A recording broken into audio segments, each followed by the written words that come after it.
We listen, we don't judge. We listen with no judgment. Indaba ka-Anonymous osibhalele iqhubeka kanjena. Nangempela ke ekseni makuvukwa wahamba vele lo baba wayolanda ubhuti wakhe. Kusho ukuthi wafike wamchazela konke. Ngoba bathi mababuya wathi nje makangibona wavele wakhala. Wakusho ke naye ukuthi cha ngiyafana nekhehla labo. Nangempela kwahanjwa ke kwayiwa le ekhaya la ngikhulele khona. Wamangala umalume sengingena nabantu angabazi. Sathi nje singena umfazi kamalume wathi ngabe sowenzeni ke loyo. Wafike wakhuluma ke lo baba omdala. Washo ke ukuthi bayaxolisa ngokuvele batheleke nje kanjena. Indaba abeze ngayo ibucayi kakhulu. Basacela uma ngabe kukhona izihlobo eziseduze, bacela ziyocelwa nazo ukuthi zibe khona. Wabona umalume ukuthi ngathi ku-serious impela. Wathumela izingane ukuthi ziyolanda umzala wakhe wayehlala nje ngaphesheya. Wafika ke umzala kamalume yase icalwa indaba. Umalume akazange alibele aya lena lena. Wavele washo ukuthi vele ingane le yatholwa ngumama wakhe ehlathini incane. Into engayikhala kwakungathi kushoniwe. Ngibuza umalume ukuthi kodwa bebangangitsheli ngani iqiniso. Kwakhulunywa ke kwaze kwafika la umalume esho khona ukuthi ucela babhadale inhlawulo kanye nesondlo. Kwathiwa akasho ke ukuthi ufuna into engakanani. Bathi bayacela ukuthi bahlale phansi nabo njengomndeni baxoxe bazobuya kubo. Wathi ke ubaba ngoba angeke basakwazi ukungishiya bacela ukuthi bahambe nabo bayobabonisa labahlala khona ukuze bazi ukuthi ngikuphi. Bazothi ke mase baxoxile njengomndeni bese bayabathinta. Nangempela kwahanjwa ke kwabuyelwa le ekhaya lami elisha. Akuphelanga nje neviki yabuya impendulo. Bafuna izinkomo ezintathu kanye no-20,000 ngaphezulu. Wayikhokha ke ubaba kwandlula lokho. Ngathi nje sengihleli kulomuzi ngizama ukubajwayela. Kodwa kwakunzima ngenxa yenzondo nentukuthelo enganginayo. Ikakhulukazi kulomama. Ngangihluleka ngisho ukuzenzisa. Ababhuti laba bayakha indlu bayiqeda. Bahamba kodwa sasinako ukuqhumana ngamafoni. Kwathi nje ngelinye ilanga ngafikelwa umqondo wokuthi angimbulale lo mama. Kodwa ngaphinde ngabona ukuthi ngizoboshwa. Wase uyabuya umqondo wokuthi konje labo bhuti ngabezwa bekhuluma ngenyanga yangakubo ethwalisanayo. Angibanga ngisachitha sikhathi ngabathinta. Saxoxa ke wathi lo omunye uma nginesiqiniseko yena angangiphelezela. Ngibobathinta mase ngilungisile izinto zami. Nangempela ngahamba ngayothatha ipassport.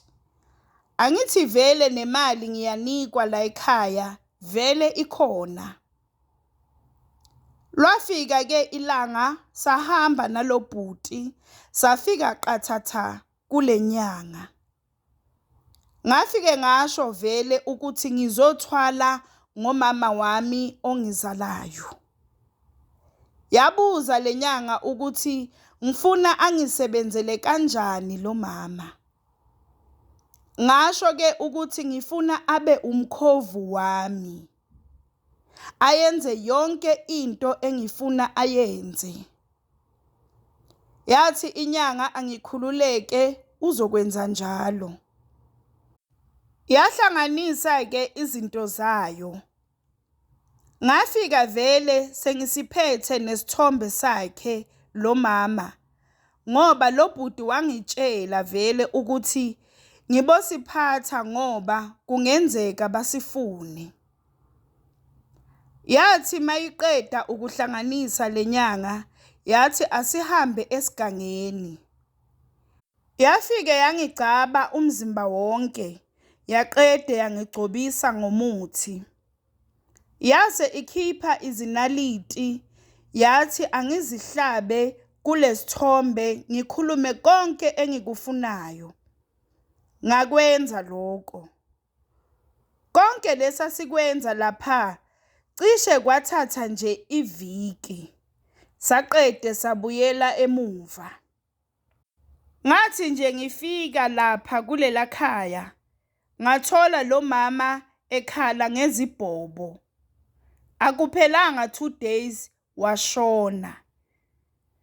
Uma nje sengikhuluma iqiniso ngamsiza lo mama ngoba kwalowo mshadonyane wakhe wase ungasekho mnandi ngenxa yalento ayenza. Akuphelanga ke isikhathi esingakanani kundlule umngcwabo wakhe. Wafika ke ephusheni sekazosho ukuthi usekulungele ukusebenza. Ngathi nje akaqale ayenze le ndoda yakhe ibhalise ngami zonke izinto zayo. Nangempela kwenzeka lokho. Le ndoda yakhe iwumphathi kamasipala. Yangifundisa nalezinto zamathenda. Kuyimanje nje nginamabhizinisi amaningi. Noma ngingeke ngiwasho ke ngoba abanye abantu bazoze bangibone ukuthi ngingubani.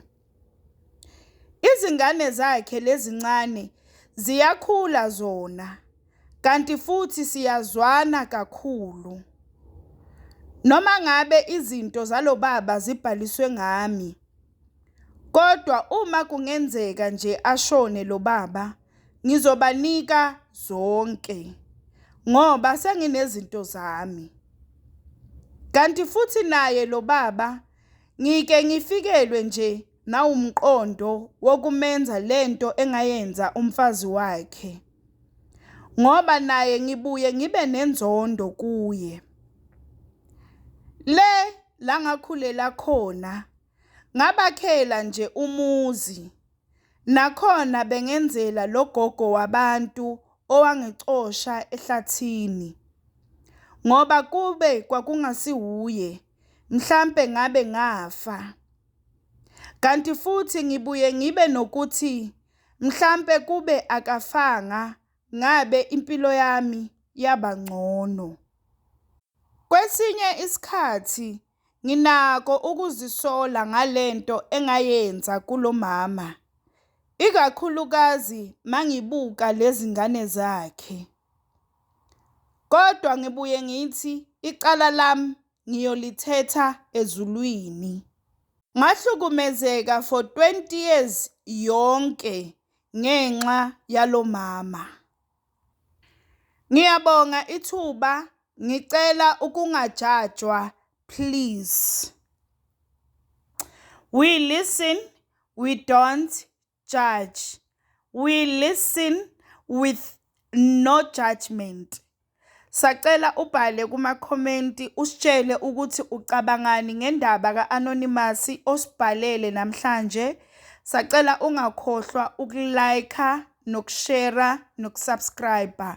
Ungakhohlwa ukuthi ukusubscribe it's for free, awubhadali lutho, it's for free.